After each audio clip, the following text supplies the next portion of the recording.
Hey everyone, in this video, I will show you how to add text background in Canva. Now, if you find this video helpful, a like and subscribe would mean a lot. Alright, let's dive in. Now, first of all, open your Canva design.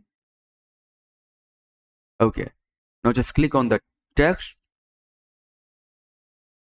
If you don't know how to add text, just go over here on the left side and click on text and just click on add a text box like this and write whatever you want.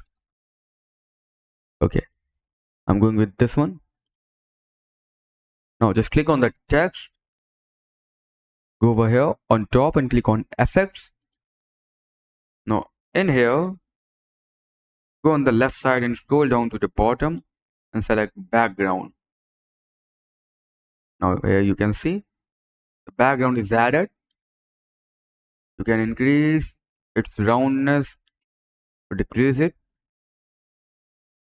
You can spread it according the way you want. You can decrease or increase its transparency. Also you can just change the color by clicking over here. So I'm going with white. That's it. So that's how you can add text background in Canva. Thanks for watching.